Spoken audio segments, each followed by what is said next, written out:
Pues sí, hoy vamos a hablar. Perdón, a mí me Adelante. gustaría hacer una pequeñita anotación, porque van a haber un poquito de cambios en nuestras redes, en las páginas, que a demanda de muchísimos de los suscriptores, pues nos han dicho que por qué no concentrar todos los videos en un solo capítulo, En un solo canal. en un solo canal exactamente. Entonces, pues eso vamos a hacer. Y por favor, no olviden suscribirse. Es súper importante para No olvides darle a la nosotros. campanita de notificaciones. Sí, porque cada vez que Darle me subamos un gusta. Eso video, nos va a ayudar exacto. mucho para que nosotros sigamos subiendo videos para ustedes. Ella estuvo 5 semanas colgada en una jaula expuesta a la vista de todos. En Quebec, por los años 1759, se estaba dando fin al periodo que conocemos como la Guerra de los 7 Años, y lo que aquí se llamó como la Batalla de las Llanuras de Abraham o la Batalla de Quebec, un enfrentamiento que sorpresivamente duró menos de una hora, pero hizo demasiadas víctimas y donde el gobierno o la milicia inglesa tomaron totalmente el poder de lo que conocían en esa época como la Nueva Francia. Buenas noches, querido público. Como cada semana están con nosotros, hoy tenemos un temazo, Tania. Tremendo capítulo Tremendo capítulo que, a pesar de que también puede ser un thriller, puede ser una. y ha sido. O ha sido una historia horrenda. También tiene un mensaje feminista, Tania. Tiene un mensaje totalmente feminista porque creo que en su época estaba impregnado de violencia doméstica y en este momento se le vuelve a dar luz con justamente una obra de teatro que salió hace poco. Vamos a contar los detalles en un momento. Pero es como un emblema de la lucha feminista aquí en Quebec. Sí, a lo mejor no se veía, en esa época no se veía como tal, No, porque pero ya en los sí, detalles vamos a contar vamos a contar lo que sucedió y realmente. ustedes van a decir si sí o si no. Pero yo creo que sí. Y entre Que sí. leyenda, entre mito urbano tal vez, pero creo que esta historia está repleta de grises entre las leyes, entre lo que la gente cuenta y entre el imaginario colectivo. Y entre lo que a veces, entre el mensaje, ¿no? Que es lo importante. Exactamente. Pero Tania, antes de comenzar a hablar de este personaje, ¿qué tal si decimos salud como decimos cada vez Claro, que empezamos un claro. podcast? Pues salud. Salucita. Sin más que agregar, ¿por qué no vamos ya a la historia? Sí, y hoy vamos a hablar nada más y nada menos que. De Marie-Joseph Corriveau. Sí, yo la dejo La con la mía. Corriveau, mejor conocida como Como la la Corriveau. Corribó. Corribó. Me cuesta trabajo a mí pronunciar la R francesa, pero por eso dejo que Tania lo haga, porque ella lo pronuncia muy bien. Pero sí vamos a hablar de este personaje que, como lo decíamos anteriormente, Tania y yo, ella vivió en un pequeño pueblo de agricultores, Tania. Sí, efectivamente Perdón. en el más cerca de la ciudad de Quebec, en un pueblo que hasta la fecha se conoce como Saint-Vallier, que en esa época estamos hablando de los años 1760 más o menos. Siglo XVIII, más o menos. Ajá. Pues más o menos, no, siglo XVIII, o ya Eh, finales del siglo XVIII. sí. Bueno, ella nació más o menos en 1733 aproximadamente. No, no hay mucha información al respecto, pero sí se sabe que venía pues de una familia, como ya mencionamos, de agricultores. Ella, y me parece un dato extremadamente curioso, porque eran una familia de 11 hijos. 11 hijos. Su papá, Joseph Corriveau, su mamá, de nombre Françoise Bolduc, y de los 11 hijos que tuvieron, pues Marie-Joseph Corriveau, curiosamente fue la única que sobrevivió y llegó a la edad adulta, Y todos murieron. por diferentes causas, ¿ah? Los otros 10 hermanos, perdón, y quedaron vivos Marie-Joseph, su papá y su mamá. Sí, y aquí, bueno, es importante también mencionar que en Quebec, pues aparte de lo que ya les mencionamos, que hubo la guerra de los 7 años, donde muchísimos pues agricultores de la Nueva Francia pelearon en batalla para poder pues intentar ganarle Al ejército al inglés. ejército inglés, eh, y no pudieron, desgraciadamente no pudieron. Entonces, de los 10 hermanos, perdón, de Marie Joseph, algunos murieron entre la hambruna, lo que en esa época se conocía como la fiebre pestida, que creo que, y hablamos de esta, justamente de esta como epidemia de la fiebre tifoidea. Pienso que en esa época tal vez pudo tener una relación. Sí. La fiebre pestida, la fiebre tifoidea, me hacen pensar que tal vez puede ser como lo mismo. Bueno, conforme a los datos históricos, puede ser que hayan muerto de eso, pero hay también por ahí un secretito Exactamente. que lo vamos a saber que creo que es como una leyenda, probablemente. una leyenda, pero sí, igualmente que en esa época la gente era muy normal que murieran de tifoidea. Y también se dice que hubieron algunos hermanos de Marie Joseph que fallecieron por la crudeza de los inviernos en este país.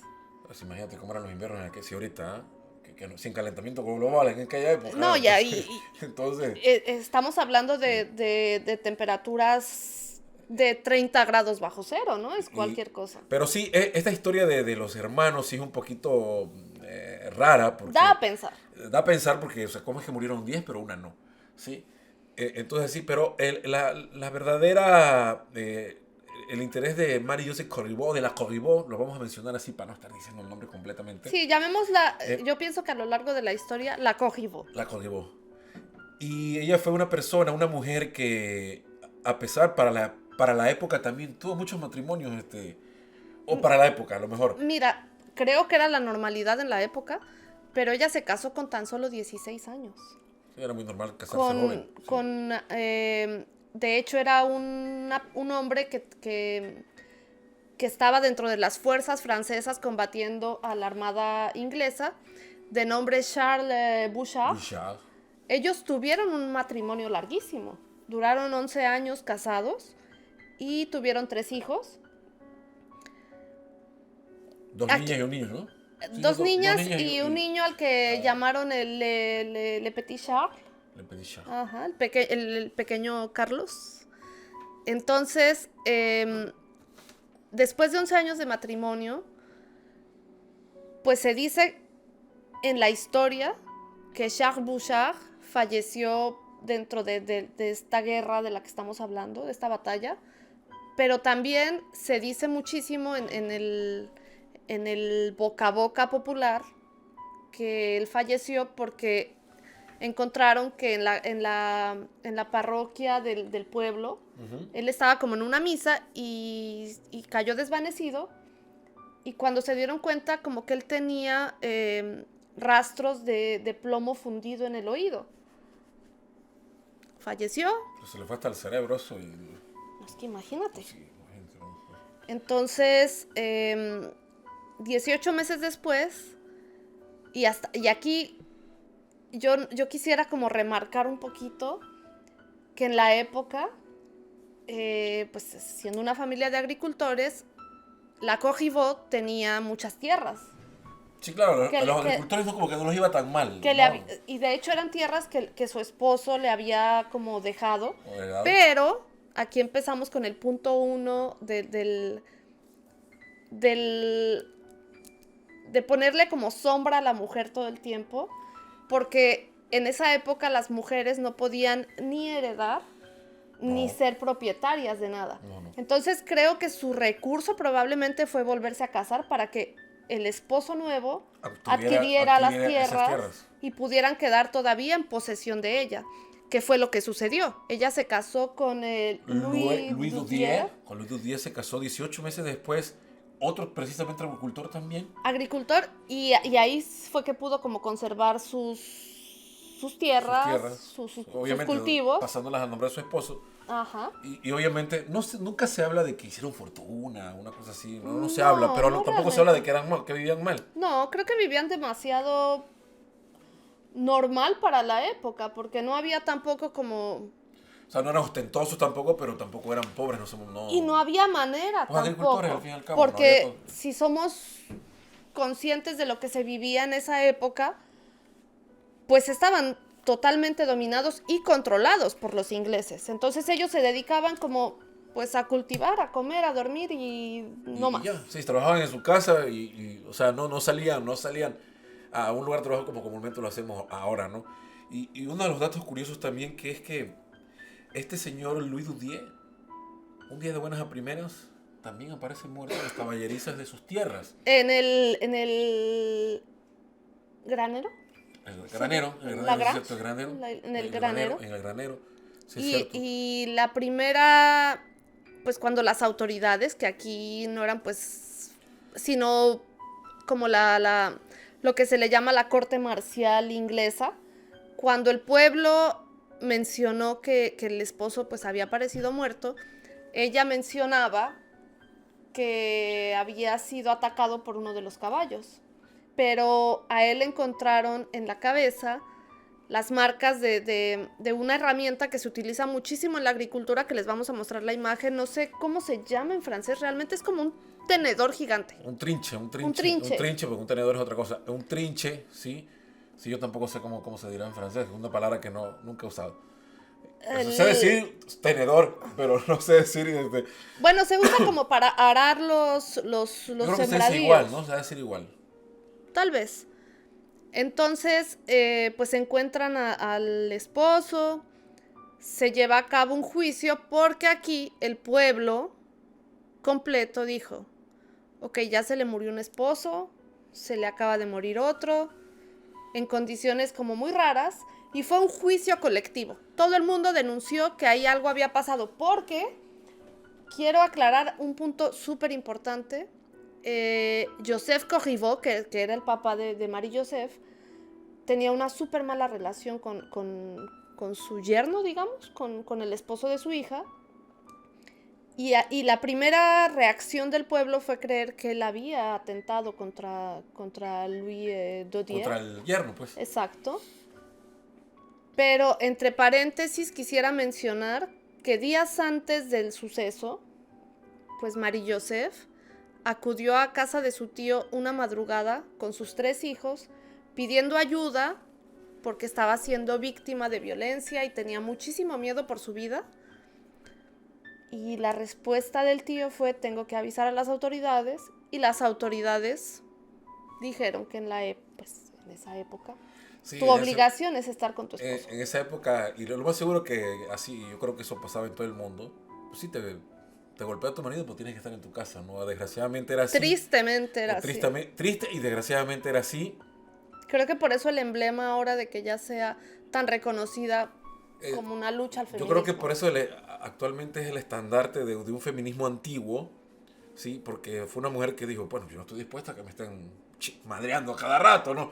Y Entonces, pues sí era, desgraciadamente, aunque no estaba dispuesta, tuvo que volver, porque no tenía otra opción. no era de otra. Y, y aquí creo que también es súper importante mencionar que durante la época de la Guerra de los 7 Años y desde su adolescencia, ella marcó y ella demostraba una rebeldía siempre, Y porque ayudaba a las valentía más que tropas nada. francesas haciendo fogatas para advertirles cuando los ingleses Sí, estaban eran como presentes. los famosos, ¿cómo le llaman? Halcones ahora Sí, que mandan a los narcotraficantes. la campanera, Sí. la que campaneaba la Entonces, banda. Sí. ahora ella hacía esa labor. Entonces, también la ponían por ser mujer.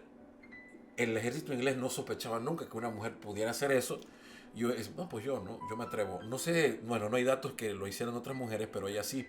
Lo cual también se malinterpretó Tania porque Sí. la tacharon de... Bueno, que aquí viene ya un poco de toda la historia que hemos recabado de la Corriveau, pero se le llamó bruja, se le llamó la viuda negra, se le llamó como la mayor asesina de hombres de Quebec. Y Era una devoradora de hombres. yo tengo mis dudas. De hecho, también entre los... Porque antes, como decía Tania en el juicio se valorizaba por chismes. Exactamente. Sí, más que nada por chismes. O Y sea, no yo había una pienso, prueba contundente que decía, al menos que ella dijera, pues yo fui culpable. Entonces, así era.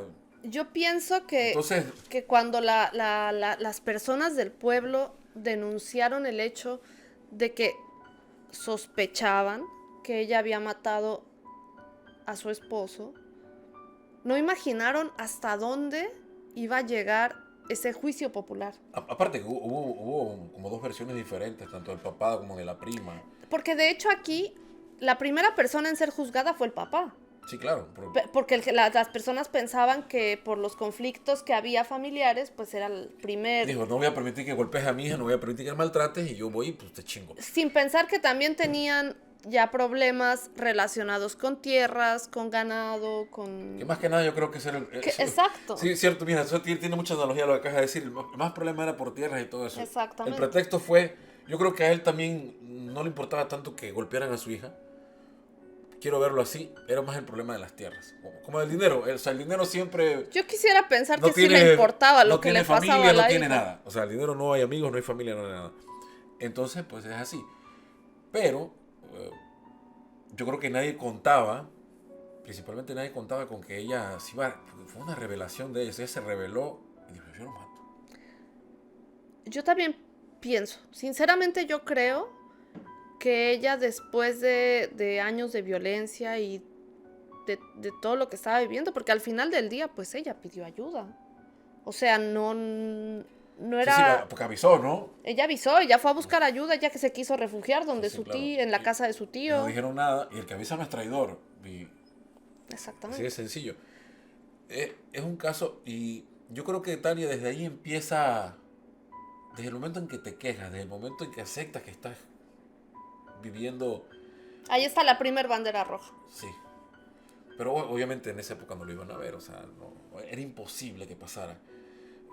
De hecho, el día de hoy sigue pasando y hay red flags y no pasa nada. Es un tema demasiado, yo pienso que muy complejo, muy profundo y muy difícil para la mujer también darse cuenta primero que nada, porque aquí venimos de una cultura donde normalizamos todo. Y normaliza... Bueno, yo no quisiera que la violencia fuera normalizada, pero no está bien. Y lo que pasa que era la sociedad, una sociedad del siglo XVIII, era, o sea... Hacía parte de la época. O sea, también no podemos nosotros en este momento juzgar lo que se vivía en la época, pues porque son etapas de la historia totalmente distintas. Sí, claro.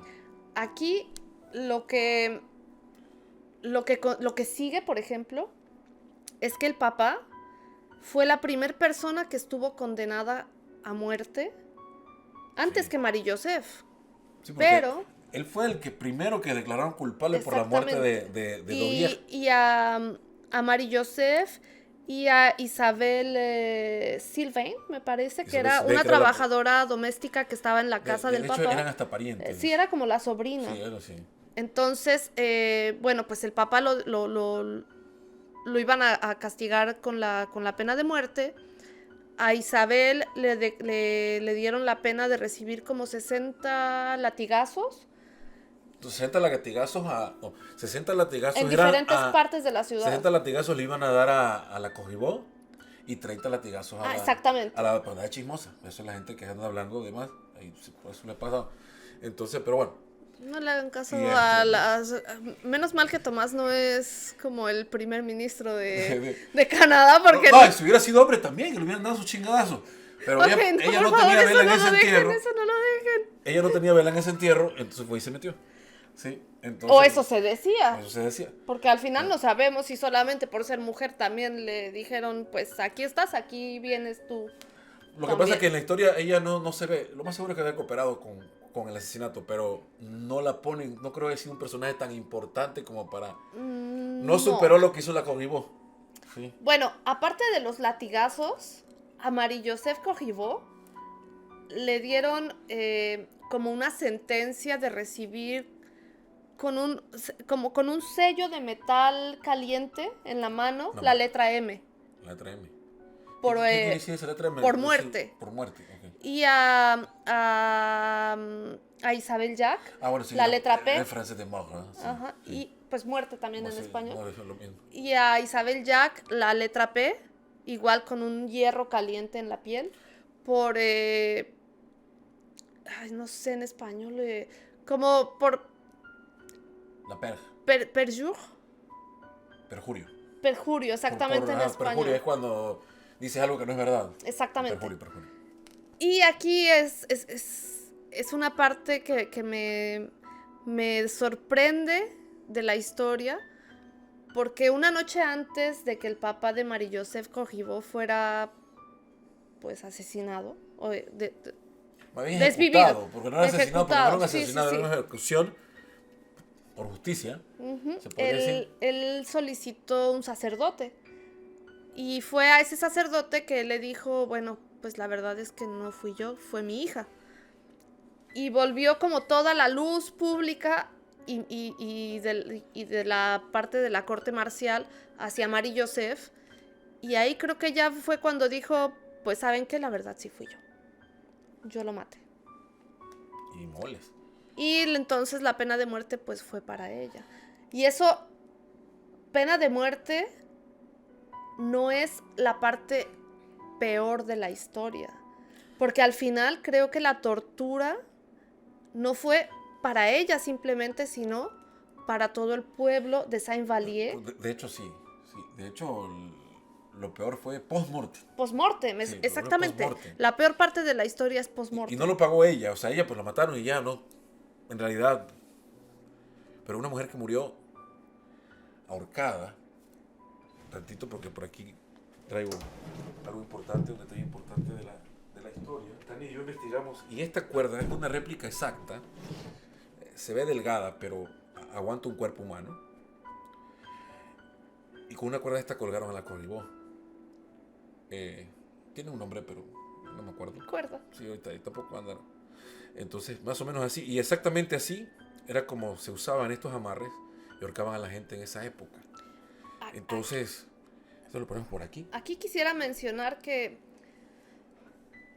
su pena se pagó en privado porque no hubieron como exagerados testigos. De hecho, creo que a ella la desvivieron en el convento de las Ursulitas. O sea, hasta eso, fíjate, ¿dónde murió, no? Y de hecho, a esa gente, Tania, las excomulgaban. Sí, Claro, las excomulgaban. O sea, la gente que murió, que cuando la pena de muerte era por asesinato, las excomulgaban, como diciendo, mueres y te vas a ir al infierno. exactamente. Mueres, no puedes ir al cielo, no puedes ir a la gloria. Creencias, bueno, cada quien, ¿no? Pero fue así. Pero, Tania, lo peor no. Eso le fue bien. Creo que el hecho de mencionar que fue castigada con la pena de muerte por haber denunciado los maltratos que vivía es la parte más ligera de la historia Que yo creo que fue más comparado eso. con lo que viene. Para la época, lo voy a decir así, fue peor la denuncia que ella hizo que el hecho de lo que lo haya matado. Exactamente. ¿Sí? Por eso llegamos a la conclusión, y sí es así, de que es los primeros indicios del feminismo en América, se podría decir, o bueno, menos aquí en Canadá, o ella es esa figura feminista de esa época. Es como el estandarte actual. Sí, sigue siendo. Sí. Es conocida por eso. ¿Y Tania qué pasó? Sí. Bueno, desafortunadamente a Marie-Joseph Corriveau la colgaron y falleció en el convento de las Ursulitas. Pero la parte más macabra y dantesca de esta historia es que pues la milicia inglesa mandó a hacer una jaula especialmente diseñada para ella. Una jaula de metal. Una jaula de metal. De hierro, ¿no? De hierro, exactamente con la fisonomía de ella, de su cuerpo, de su tamaño, todo. Para tenerla cerca de poco más de un mes. 5 semanas aproximadamente expuesta. Expuesta. En lo que se le llamaba el Le Carrefour de Cachemé. O sea, como la plaza central del pueblo de Saint-Vallier. Imagínense en la plaza de algún parque, el parque principal de cualquier ville de aquí o de cualquier ciudad en Latinoamérica, y que esté colgado un cadáver. No podías entrar o salir de Saint-Vallier sin pasar por ahí. O sea que al final creo O sea, yo que estaba geográficamente estratégico Sí, para que la totalmente, vieran. totalmente. Para que la vieran. Y, qué maldad, ¿ah? Creo que yo pienso que fue precisamente una cuestión como de terapia psicológica a toda la población para hacerle saber. Había Si terror psicológico. exacto, vas en contra de lo que hagamos, pues mira, te puede pasar esto. Es No hay datos, Es macabro eso. no hay datos de otra persona que se lo hicieron. Fíjate que sí hay muchos datos.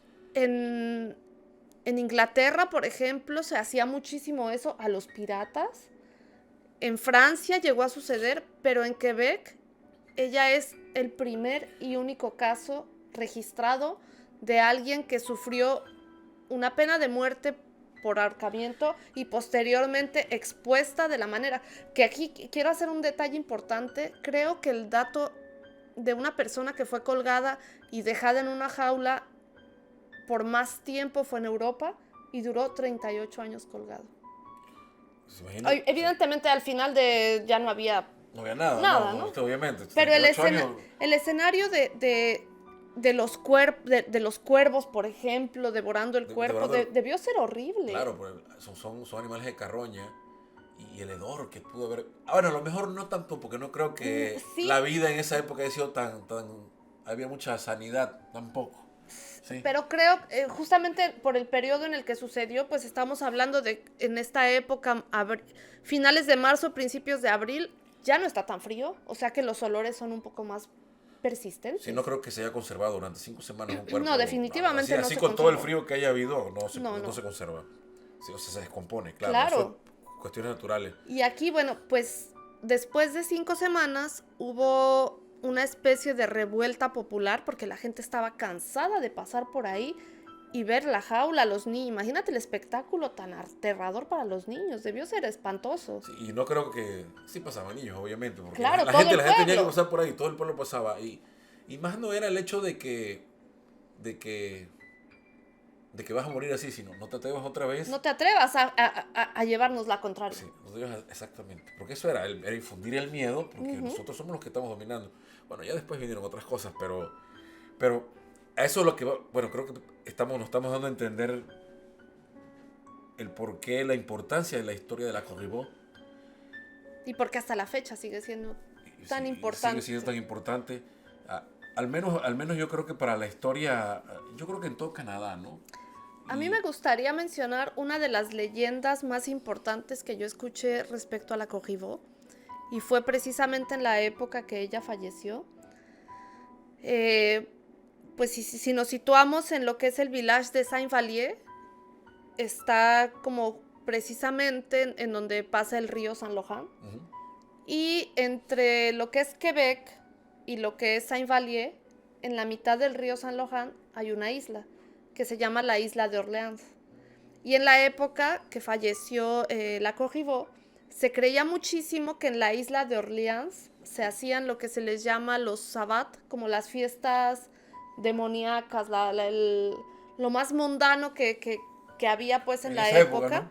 Y se creía muchísimo entre la población que cuando se hacía de noche, pues las personas empezaban a ver como que una bruma que salía de la isla, luces, tal vez llantos, quejidos, gritos. Y se sigue contando hasta la fecha, porque de hecho hay libros que hablan de la Corribó, y en ese libro está la leyenda precisamente de un señor que, bueno, siendo un pueblo de agricultores, de gente pues que trabajaba jornadas de trabajo grandes, pues nunca faltaba el barcito por ahí, ¿no? En el pueblo. Entonces este señor estaba acostumbrado a, después de trabajar, pues ir a beber ahí. Y una vez él había como abusado del alcohol un poco, y en su camino de regreso a su casa, dentro del pueblo de Saint-Vallier, cuando iba a pasar por el lugar donde estaba expuesta todavía la Corribó, escuchó que ella como que le hablaba. Pero pues él dijo, tal vez es que yo estoy un poco pedito ya, más bien sigamos caminando. Conforme él no ponía atención a los llamados de ella, pues los llamados comenzaron a ser más fuertes, más fuertes, más fuertes. Y en un punto, él veía que la bruma y las luces en la isla de Orleans, pues como que se avivaban y él escuchaba quejidos, pero no podía definir si tal vez era solo la borrachera o era que realmente estaba viviendo lo que él estaba percibiendo, ¿no? En un momento él escuchó como que los ruidos del metal golpeando De la jaula, de la supongo, ¿no? jaula y sintió que algo lo tiraba del cuello. Cuando él miró hacia atrás, él alcanzó a ver que estaba la jaula y las manos como ya con huesos, como tratando de De carne y estrangularlo. hueso, sí. Y él quedó pues como desmayado, digamos, tal vez del susto. Él recuerda haber terminado su fiesta, su borracherita, en el pueblo de Saint-Vallier. Y cuando él despertó y comenzó a escuchar los pajaritos, pues estaba en la isla de Orleans, a donde la Corriveau le pedía de ir justamente una noche antes. Wow. Y bueno, se ha dicho y se dice mucho de la Corriveau dentro de lo que se dice también dentro de las investigaciones que nosotros hicimos. Se dice que a los hombres que golpeaban a sus mujeres, ella se les Hacía aparecía. justicia. Hacía justicia. No los mataba, no era el clásico fantasma que mataba, pero solo con ver su presencia, el hombre moría. Era un terror colectivo, el simple hecho de saber. Y ahora les va la otra. Y a las mujeres que se dejaban golpear por sus maridos, las envenenaba regalándole unas flores que las olían y automáticamente morían. Con tal de salvarlas de ese yugo que tenía, que estábamos bajo el yugo de los maridos. Creo que esa es la palabra clave, el yugo que vivían. Y porque tampoco se podía, todavía tampoco ni se llamaba machismo, no existía esos términos, no estaba existía. súper regularizado. Que era lo mismo, ¿no? Era normal, era más bien normalizado, cosa que no está nada bien. Pero ahí no termina la historia, Tania. No. Ahí no termina la historia sigue. Y creo que conforme vamos avanzando, la historia está siendo cada vez más perturbadora. Porque cuando hubo esta revuelta popular, justamente que ya las personas estaban como, después de 5 semanas, cansadas. O sea, el hartazgo popular debió ser horrible. Imagínate pasar por el lugar que sí o sí tienes que pasar viendo, no solo un cadáver, o sea, ya alguien, o sea, un cuerpo ahí que los cuervos se comían, que sí, porque le faltaba ya un ojo, o sea, el olor. De hecho se decía que los ojos, un ojo, dos, no sé, cayeron al piso. O 3 o 4, no. No, solo dos. De hecho, sus órganos. Exacto, estuvieron expuestos. Estuvieron expuestos, imagínense, colgaban, porque pues, obviamente por los tejidos no se caían. Ya al momento que los tejidos se deshicieron por la putrefacción, obviamente cayeron al piso. Que yo desconozco cómo se les Que también lo tenían planeado muy bien los ingleses, de manera que eso no pasara, simplemente que crear ese terror, eso es lo que estoy viendo. ¿Sí? Exactamente. Que se dice que precisamente la gente, por ejemplo, apenas empezaba a oscurecer un poco y ya nadie quería salir de la casa. Y lo entiendo, yo tampoco saldría, no. Era también parte del plan inglés, ¿no? Era también parte del plan inglés porque no querían que supieran que estaban tramando ellos en contra de la Nueva Francia. Siembra el miedo y vas a tener el poder. Todo tenía un... Pero obviamente sí lo hicieron porque esta mujer se les reveló y les dijo, pues no está bien lo que están haciendo. Y no está bien lo que estoy viviendo tampoco. Porque ella, esta parte que al principio habíamos dicho, Tania, de que ella prendía llamaradas a la orilla del río, ahí la tacharon de bruja por eso. Y para allá vamos. Ahí la tacharon de bruja por eso. Exactamente. Y porque se les hizo fácil, ¿no? Pues si anda prendiendo la lumbre ahí, pues bruja. Y la gente creía, ¿no? A toda madre. Que me hace pensar muchísimo a una de las historias que más me apasionan a mí, que es la de las brujas de Salem. Que espero que pronto hablemos de ella. Sí, claro, vamos a hablar. Pero... Y hay que ir. Y Salem, para octubre. Hay que ir. Y Salem tiene mucho que ver también con esta historia que les estamos contando, porque resulta que cuando fue pues la revuelta del pueblo, la milicia inglesa decidió hacer como una fosa común y enterraron a Marie Joseph Corriveau en esa fosa, pero con todo y la jaula.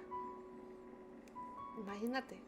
O sea, no tuvieron ni siquiera la decencia de quitarla y sacarla de la jaula y enterrarla. ¿Cuál solo el cuerpo? Solo el cuerpo, sí. Exactamente. Y aquí entonces subimos un poco nuestra historia 100 años después, 90 años después, Y por ahí en 1850, en el cementerio de Saint Joseph, que fue de Quebec, no de Sí, sí, Montreal, de Quebec, no es San José de aquí, sí.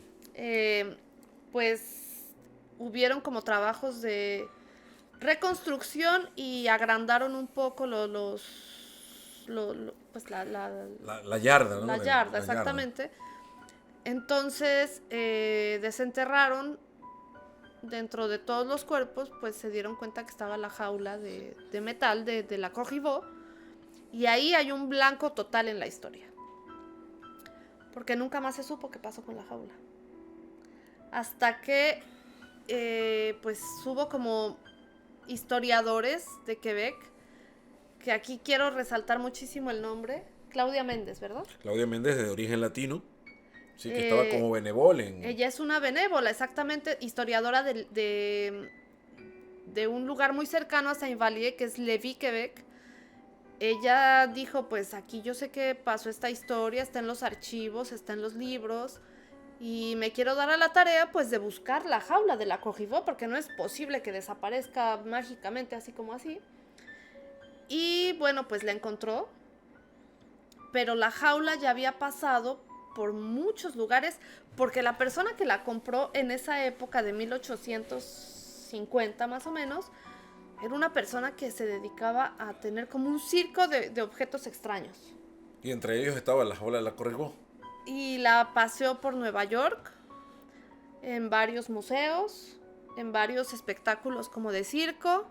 Y uno de ellos, que es la parte que a mí más me llama la atención, estuvo expuesta en uno de los museos de Salem, que pues como sabemos es el lugar Las brujas. de las brujas, que fue una de las matanzas más sádicas y extremas. Por la misma situación. Por la misma razón, exactamente. Claro, estoy casi seguro que fue por la misma situación. Entonces, cuando fue expuesta esa jaula, se dijo que era la jaula de una bruja de Quebec. De una bruja de Quebec. ¿Cómo puedes denominarla de esa manera cuando no se sabía realmente quién era ella y por qué la habían asesinado de una manera tan brutal, Tan sádica. tan sádica? Y, o sea, obviamente ese fue un valor agregado que le dieron a su muerte.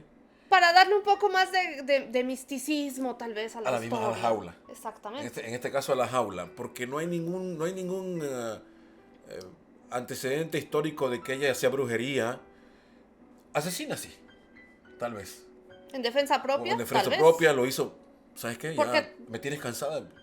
Como chingada. Sí, exactamente. Sí, entonces, hasta ahí vamos bien. Pero ya el hecho creo que Tania... Perdón, ¿hasta qué punto fue o podríamos denominarla una asesina? ¿Y hasta qué punto podríamos decir una mujer que únicamente defendió a su familia? A sus hijos, se defendió ella misma. Pero te voy a decir una cosa. Aquí la parte de asesina y la parte de bruja quedó tapada por la parte feminista. O sea, su valentía feminista definitivamente la llevó al top. La llevó así. O sea, la gente se le olvidó que por los motivos... O sea, que hasta cierto punto me encanta que la llamen bruja. Digo, el asesinato, sea como sea, no es justificado. Pero a veces un fin justifica los medios. Sí. Pero estamos hablando de épocas distintas. Sí, estamos hablando de épocas distintas. ¿Qué pasa hoy? Si a ti tu marido te golpea y tú lo matas, tú vas a la cárcel. No te van a asesinar, no te van a colgar. ¿Y qué vas a decir? Es injusto, ¿no? Sí, es injusto. Sí. Pero para la mayor parte de la gente va a decir, qué bueno que lo hizo. Pero para ti no. Y fue lo mismo que pasó. El hecho de bruja, de tacharla de bruja, yo creo que era más con fines de lucro. Totalmente. Más con fines de lucro. Totalmente. Sí. El ponerle la etiqueta de una mujer que hace cosas incorrectas para la época. Pero incorrectas, ¿a qué nos referimos con incorrectas? Que no estaba siguiendo los estándares que la sociedad le dictaba en esos momentos. En esos momentos. Pero vienen los años 1850, ya serán mediados del siglo XIX, el hecho de hacer una historia de una asesina que mató a su esposo por defender a su familia porque la maltrataba, y no daba lana. La historia se agrandó. No daba Porque lana. ya no era un esposo, aquí ya la historia se convirtió en que asesinó a 7 esposos, que asesinó a los niños, Que asesinó a sus que hermanos. asesinó a sus hermanos, que eso fue lo que mencionamos al Al principio de ¿Por cuando qué estábamos en el razón podcast. sobrevivió ella sola? Se decía que desde chiquita había matado Entonces, a todo el mundo. entonces, pues ya todo eso, pero ya en los años 1850, digo, son mediados del siglo XIX, todo eso no daba dinero. Lo que daba dinero era que era bruja. Meter el morbo Sí, meter el siempre morbo. en el... Como ahorita. Ahorita obviamente no sé con qué fines lo hagan. Y si lo hacen con fines de engrandecer su nombre, qué bueno. Y ponerlo en todos los títulos de la historia, qué bueno. Sí. Pero ya no lo pueden hacer ni como bruja ni como feminista. Digo, perdón, ni como bruja ni como asesina. Tienen que meterla como feminista. Porque es lo de ahorita, ¿no? Y está bien. Porque sí Claro. fue así. Realmente yo creo que sí fue por eso. Sí. En esa Totalmente. época no lo podíamos llamar así. No, No lo podíamos llamar feminismo ni no lo podíamos llamar así. Pero qué bueno que esté pasando así, que sea así, porque yo creo que le van a hacer justicia. Exactamente. Y quiero mencionar que cuando esta historiadora Claudia Méndez logró dar con la jaula de la Cogibó, ella se dio a la tarea de traerla de nuevo a Quebec. Y fue como una noticia súper conocida en los medios. Aquí yo me acuerdo que salía en el periódico y todo. Estaban tratando de descubrir si realmente esa jaula pertenecía a ella. Y por las medidas y por el periodo de oxidación y todo eso, descubrieron que efectivamente era su jaula. Sí, tuvieron que usar carbono 14 y todo. Exactamente. Claro, Quiero mencionar que en estos momentos, no sé si actualmente, porque creo que pasó por un periodo también de protección por la cuestión de oxidación del metal y todo eso, estaba bajo como un proceso de conservación.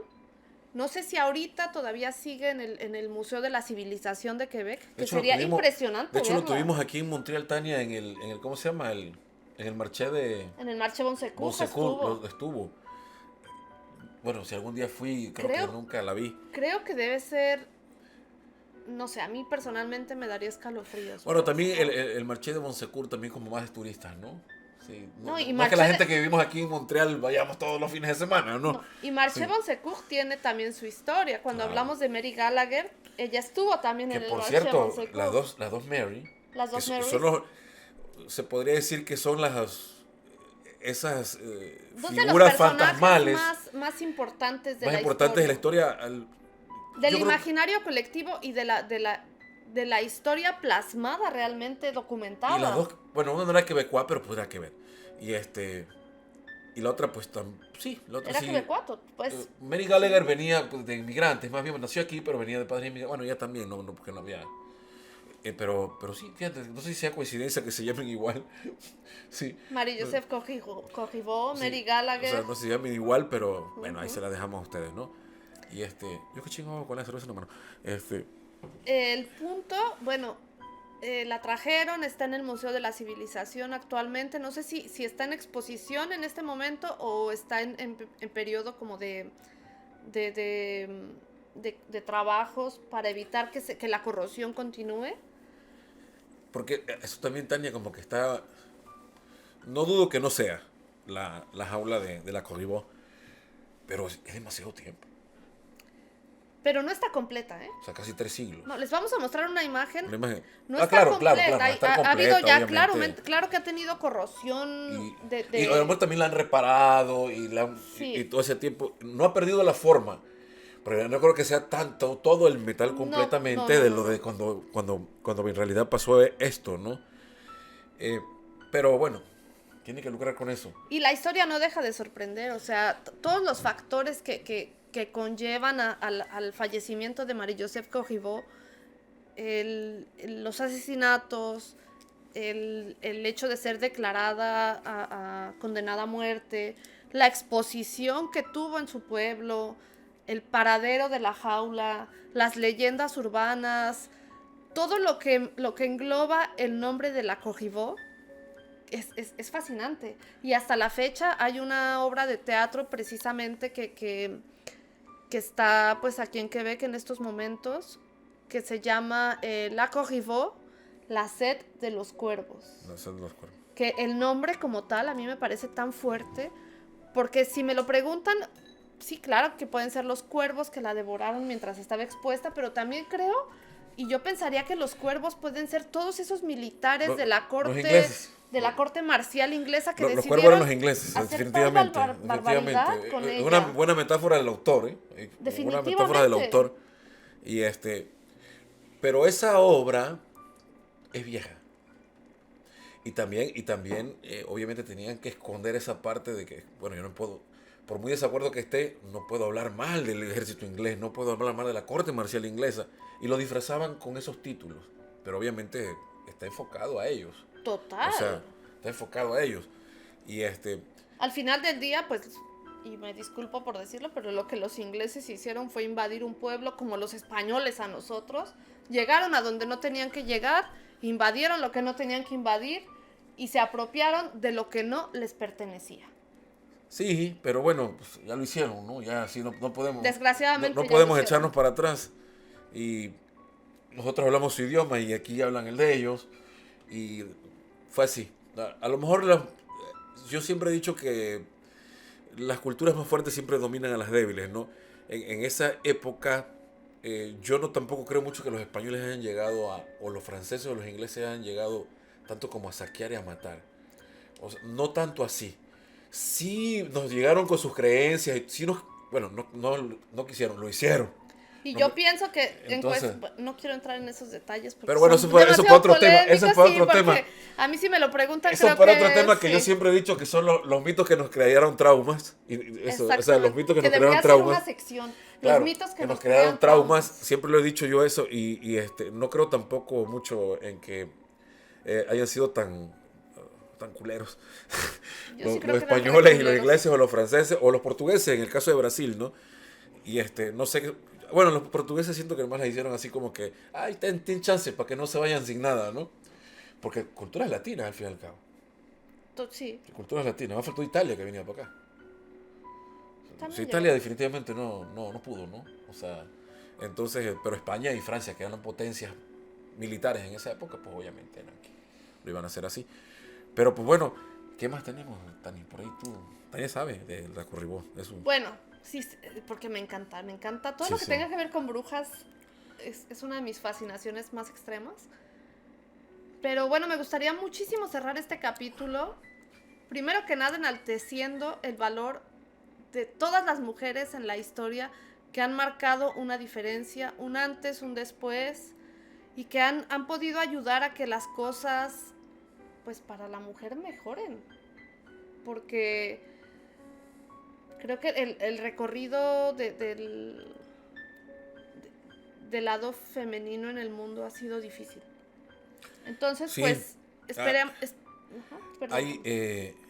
Hay un libro por ahí que escribió un buen amigo mío, que se llama, como dijo él, La ventaja de ser hombre. Y él habla como si fuera una mujer. O sea, es un libro que lo voy a conseguir, a ver si lo puedo traer o me lo pueden mandar, y se llama La ventaja de ser hombre. No es un libro machista, no es un libro machista. Creo que es un poco él ve el lado desde el lado masculino, ve lo que pasa con las mujeres. Es una cosa muy interesante. Pero ahí se llama La ventaja de ser hombre. Entonces más o menos va por ahí la cosa, ¿no? Y pues él habla de sus hermanas, empieza por su casa, ¿no? Y después se va a la calle, y después se va al mundo. Y como dice Tania, sí es cierto, esto también pues, es un homenaje a todas esas mujeres, no solo las que han muerto, sino las que siguen vivas también. Y siguen luchando, ¿no? Por esto. Exactamente. Bueno, esperamos que este episodio les haya gustado. Vamos a traerles muchas más historias de Quebec, de Canadá, de Latinoamérica, del mundo entero. Por favor, no olviden suscribirse. No olviden pegarle a la campanita de notificaciones, denle like a todos, eso nos va a ayudar mucho a que nosotros sigamos subiendo videos a Tania y a mí. Y bueno, eso es todo por hoy, Tania. Sí brindamos, sí brindamos, claro. Bueno, no se pierdan la próxima Emisión Imposible. Bye. Gracias.